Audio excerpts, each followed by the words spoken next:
ഇന്നലെ സോഷ്യൽ മീഡിയയിൽ മന്ത്രി CP ജോണിൻ്റെ ഒരു ക്ഷമാപണം കണ്ടു. ഷൗക്കത്തിൻ്റെ അന്ത്യം വേദനാജനകമെന്ന തലക്കെട്ടിലുള്ള ക്ഷമാപണക്കുറിപ്പിൽ ഉദ്യോഗസ്ഥ തലത്തിലെ കെടുകാര്യസ്ഥതയാണ് അതിൽ ചൂണ്ടിക്കാണിക്കുന്നത്. ഓട്ടോറിക്ഷയ്ക്ക് ഫിറ്റ്നസ് സർട്ടിഫിക്കറ്റ് ലഭിക്കാത്തതിൽ മനനൊന്ത് ഡ്രൈവറായ ഷൗക്കത്ത് ജീവനൊടുക്കിയ സംഭവം അങ്ങേയറ്റം ദൗർഭാഗ്യകരവും വേദന ഉളവാക്കുന്നതുമാണെന്നാണ് മന്ത്രി CP ജോണിൻ്റെ കുറിപ്പിൽ പറയുന്നത്. ഈ വിഷയത്തെക്കുറിച്ച് സമഗ്രമായ അന്വേഷണം നടത്താൻ ഗതാഗത വകുപ്പ് സെക്രട്ടറി TV അനുപമയെ സർക്കാർ ചുമതലപ്പെടുത്തിയിട്ടുണ്ട്.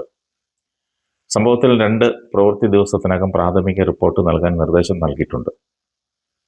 മോട്ടോർ വാഹന വകുപ്പ് ഉദ്യോഗസ്ഥരുടെ ഭാഗത്തുനിന്ന് വാഹന പരിശോധനാ വേളയിലോ അല്ലെങ്കിൽ തുടർ നടപടികളിലോ എന്തെങ്കിലും വീഴ്ചയോ മാനസിക പീഡനമോ ഉണ്ടായിട്ടുണ്ടോ എന്ന് ഗതാഗത സെക്രട്ടറി വിശദമായി അന്വേഷിക്കും.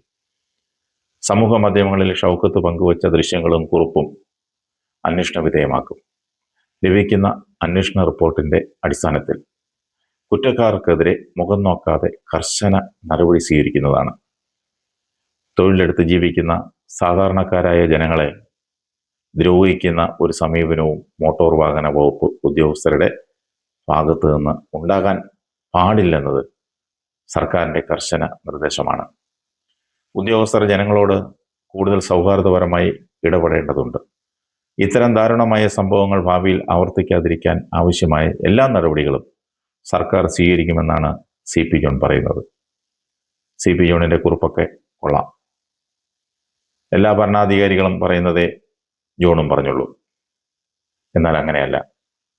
സമൂഹ മാധ്യമങ്ങളിൽ ആത്മഹത്യാ മുന്നറിയിപ്പ് വന്നപ്പോൾ തന്നെ അന്വേഷിച്ച് വേണ്ട നടപടി സ്വീകരിക്കണമായിരുന്നു. ആത്മഹത്യാ മുന്നറിയിപ്പ് കണ്ടിട്ടും സമൂഹവും ഭരണകൂടവും നിശബ്ദമായി ഇരുന്നുവെങ്കിൽ അത് നമ്മുടെ സിസ്റ്റത്തിൻ്റെ പ്രശ്നം തന്നെയാണ്. പോയ ജീവൻ തിരിച്ചെടുക്കാൻ ഒരിക്കലും കഴിയില്ല.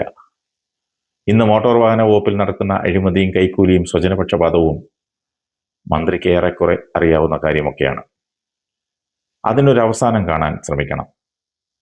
ഇനിയെങ്കിലും മോട്ടോർ വാഹന ഓഫീസുകളിൽ നിന്നും ഏജന്റുമാരുടെയും ഡ്രൈവിംഗ് സ്കൂളുകാരുടെയും ഭരണം ഒന്ന് ഒഴിവാക്കാമെങ്കിൽ തന്നെ നല്ല രീതിയിൽ ആ വകുപ്പ് മുന്നോട്ട് പോകും. ഒരു സംശയവും വേണ്ട. ഇന്ത്യയിലെ ഏക കമ്മ്യൂണിസ്റ്റ് മന്ത്രി എന്ന് താങ്കളെ അഡ്രസ്സ് ചെയ്യുമ്പോൾ, അങ്ങനെ അവകാശപ്പെടുമ്പോൾ അതിൻ്റെ അന്തസ്സത്ത സംരക്ഷിക്കാൻ അവധി ദിവസമായിരുന്നുവെങ്കിലും ഒരു പ്രത്യേക ഉത്തരവ് ഇറക്കണമായിരുന്നു. സംസ്ഥാനത്തെല്ലാ MVD ഓഫീസുകളിലും ഏജന്റുമാരെയും ഡ്രൈവിംഗ് സ്കൂളുകാരെയും നിയന്ത്രിക്കാൻ നിയമം കൊണ്ടുവരുമെന്ന്. അത് സാധാരണക്കാരന് ഒരു പ്രതീക്ഷ നൽകുന്നതാണ്. ഇനി ഒരു ഷൗക്കത്തും ആത്മഹത്യ ചെയ്യരുത്. അതിനു പകരം അന്വേഷിച്ച് നടപടിയെടുക്കുമെന്നൊക്കെ ആർക്കും കീറുവാണം അടിക്കാം. തൻ്റെ വകുപ്പിനെ വിശ്വാസത്തിലെടുത്ത് അഴിമതിരഹിതമായ ഒരു വകുപ്പായി മാറ്റാൻ ശ്രമിക്കുക, അത്രേ പറയാനുള്ളൂ.